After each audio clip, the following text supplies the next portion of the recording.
el eco de tu postrera danza, oh fiesta de todos los santos, fenece.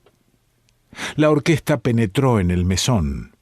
En la vasta cocina ante el hogar, sentados en el banco o en sillas y escabeles, los músicos se calientan las piernas y suavizan con unas sopas en vino las gargantas secas y agobiadas. Cada cual sostiene con la mano izquierda sobre la rodilla un plato de tierra muy hondo, en cuyo seno se hinchan y colorean los pedazos de pan que flotan en el líquido humeante. Los dedos pellizcan, sorben tenaces las bocas y los semblantes adquieren vida al influjo del saludable refrigerio. En tanto, el abuelo echa un sueñecito en un rincón, casi rozando los purpúreos tizones. Ora levanta poco a poco la cabeza hasta poner en descubierto las piltracas marchitas de su papada, ora la deja caer pesadamente sobre el pecho.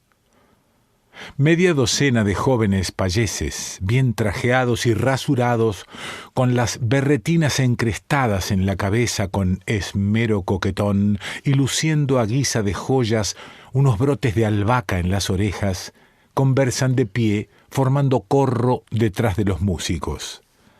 Sus caras llamean todavía con el fuego que encendiera la danza. De vez en cuando enjugan con pañuelos multicolores el sudor que resplandece en caras y cogotes. La mesonera y las criadas van con presura del hogar a los hornillos, de los hornillos al armario. Un mozalbete puesto en cuclillas dentro del cuévano de hierbas lo espía todo con ojos despabilados. El candil que pende de la pequeña bóveda de los hornillos apenas deja ver su lucecita amarilla entre la humareda que surge de casos y sartenes. En cambio, los resplandores rojos y volubles del hogar vagarean por el ámbito sombrío. Todo danza en un caos de luz y de tinieblas. Al toque de oración, algunos payeses empiezan a hablar de la noche de ánimas, de la noche que va a cerrar. Se cuentan casos de apariciones sobrenaturales. Cada cual trajo su historia y procura interesar con ella todo lo posible. Un músico, hombrón de elevada estatura, flaco, de recias espaldas, de faz prolongada, frente calva y patillas blancas, luego de sorber las heces de su plato, mete baza en la conversación y dice: «No sé si habrán conocido a Refila de Navata. Yo sí. En todo el Ampurdán no había tenora como la suya. Era un gran músico, un compositor de sardanas de los que entran pocos en libra. Sus sardanas, ya lo creo, se tocan aún y se danzan con devoción». Esta es la palabra, se danzan con devoción, porque su música tiene algo de religioso, de santo, de... no puede explicarse, ea. Fue mi maestro de tenora. En aquellos tiempos sería ya viejecito, pero estaba fresco y reluciente. Era un hombre chiquitín, si parece que lo estoy viendo, cari redondo, el cogote prolijo, vestía calzas y delantal, al uso añejo, y la chaqueta adornada con vistosa botonadura de hoja de lata. No vayan a creer que diera en Pisaverde, nada de eso. No le importaba que cayese al azar su barretina morada, que le colgaba como un saco vacío por encima del hombro. Las medias lo arrastraban y él no se daba cuenta. Todo el día estaba soñando solfas. No recuerdo todas estas cosas para que se rían, no, que no es cosa de risa. Las digo para que vean cuán presente tengo a mi hombre y para que entiendan que no es ningún cuento lo que voy a referirles. Aquí el narrador se detiene unos instantes, reina el silencio. Las sartenes de los hornillos cesaron de chirriar, no se oye más rumor que el sordo ronquido de la enorme olla de hierro que pende de las caramilleras y empieza su hervor. El mozalbete del cuébano no aparta su vista de los labios del músico como si espiase el surgir de las palabras. El músico prosigue su relato de esta suerte. Hoy cumplen años de mi historia. Refila de Navata había ido a tocar en las danzas de la fiesta de hoy en un pueblo comarcano. Cuando hubo terminado, al cerrar la noche, emprendió solito el camino de su casa. Él mismo me lo contó más adelante. Con la tenora metida en la bolsa de cuero y sujeta a la espalda, tras descendía de la montaña, tomando cuantos atajos encontraba. Pero a no tardar, aunque las piernas de Refila seguían triscando por los senderuchos, sus pensamientos andaban lejos, se habían desprendido ya de la tierra. Lo había conmovido una inspiración y componía allá en sus adentros. Nadie puede imaginar, si no lo ha experimentado alguna vez, de qué modo las inspiraciones arrebatan el alma de un artista. Aquí todos los músicos balancearon la cabeza en señal de aprobación y el narrador continuó diciendo: pasaba el tiempo y Refila, distraído, hechizado, no tenía la menor idea de que transcurriese. Y andando, al fin tropezó con una cepa desarraigada. Entonces volvió en sí, esto es, salió de su preocupación, y como desvelándose, empezó a mirar a una y otra parte. Mira acá, mira acullá. Señor, se había perdido en mitad del bosque, ante unos barrancos muy hondos que infundían pavor al hombre de más denuedo. La noche había cerrado totalmente, la luna era casi nueva. Apenas se divisaba en la diafanidad del cielo algo así como una pequeña sombra más clara y azulada que el fondo del cielo, ribeteada por un blanco hilillo de luz. Los senderos, ya lo imaginan, se borraban a 4 pasos de distancia. Refila estaba desorientado por completo, y he aquí, muchachos, que mientras él examinaba crestas y vertientes de montañas, buscando algún detalle conocido, llegó a su oído, en una racha suave, algo así como una música singular y embelezadora. Era una música que apenas se oía, fina, finísima, casi desmayada en la aurora. Sonaba como un zumbido de abejas que, acercándose ahora, alejándose presto, aumentaba o disminuía, aunque siempre débil, confusa. ¿Qué iba a ser aquello? ¿Qué iba a ser?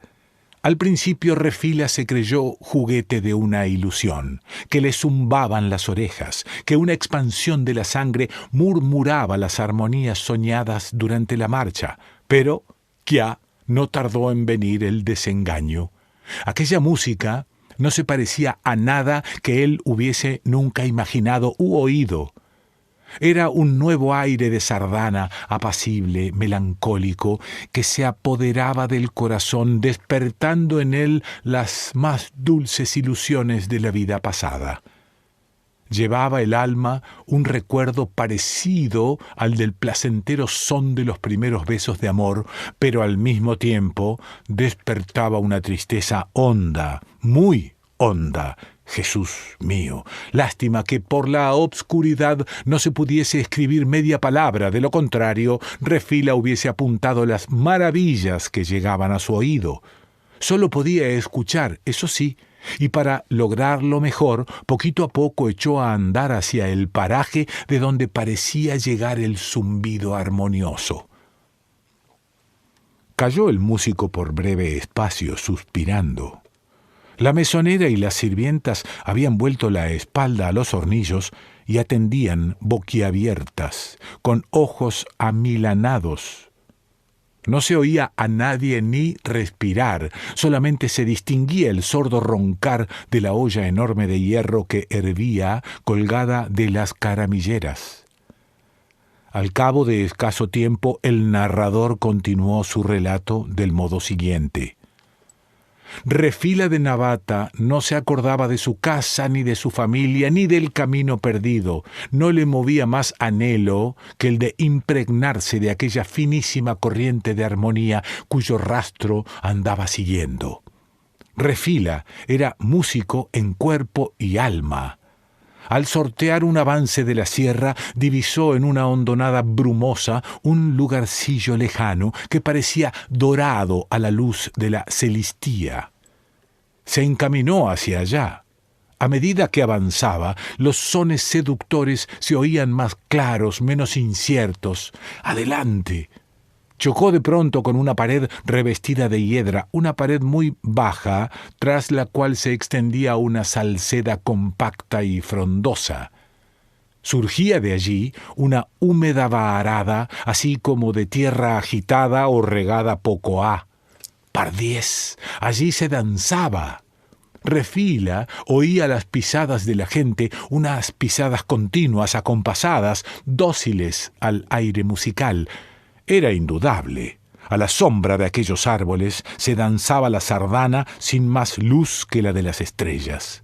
Costaba algún esfuerzo reparar en los danzantes, pero a medida que la vista se enseñoreaba de las tinieblas, se notaba confusamente su vaivén, el rodar incesante y los saltos.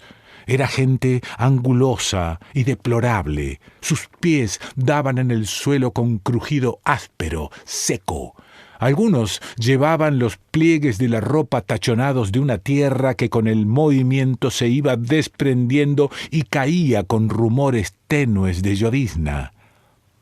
Refila se estremeció de pies a cabeza comprendiéndolo todo. El recinto era un cementerio. Los sauces, las plazuelas orilladas por rosales en flor, las cruces medio derruidas que en medio de ellas se divisaban, algunos hoyos que parecían cavados recientemente, todo explicaba la verdad del caso. Era noche de ánimas, y los danzantes serían unos buenos difuntos ampurdaneses que, con permiso divino, se holgaban bailando la sardana, el baile de sus dulces recuerdos.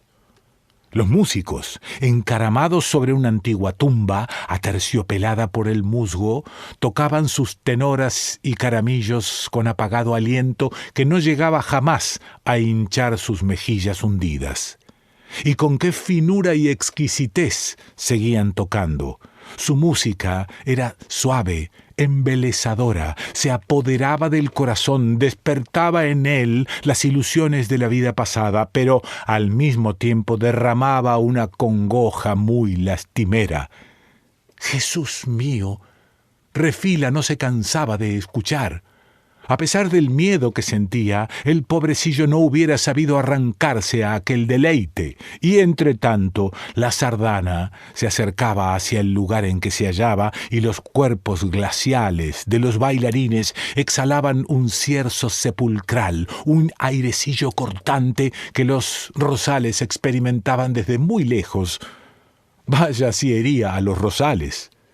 Se hubiera dicho que pasaba por sus ramillas algo parecido a una pavura, y las rosas súbitamente se dilataban, se desfloraban, dejando caer doquiera sus hojas diminutas.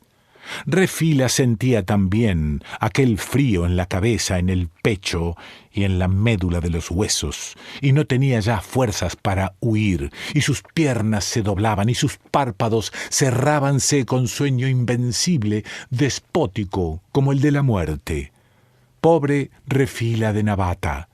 Cayó sin sentido al pie de la cerca, y líbrenos Dios de un sueño parecido al suyo.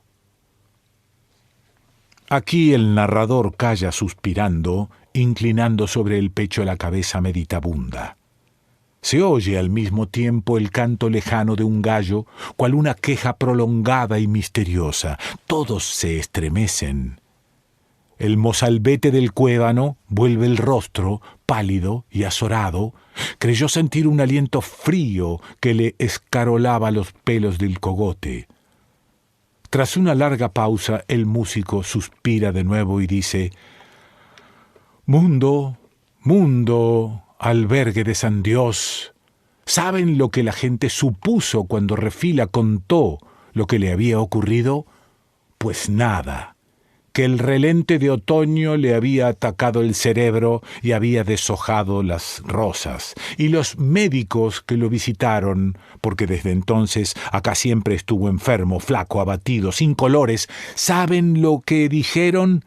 Que sí, que había perdido el seso y que sus relatos no eran más que engendros y fantasías. ¿Y a usted qué le parece?, pregunta el mozalbete del Cuébano con voz ansiosa y apagada. Yo creo que Refila es más sabio que nosotros y que todo el protomedicato, responde el músico sentenciosamente. Todo el mundo hace un gesto de aprobación. A aquellos ampurdaneses no les parece raro que los difuntos, por regaladas que estén sus almas en el cielo y por helados que deban de hallar sus cuerpos bajo la tierra, quieran, con el divino permiso, holgarse una vez al año danzando la sardana, el baile de sus dulces recuerdos, la danza sagrada de la tierra. Joaquim Ruyra.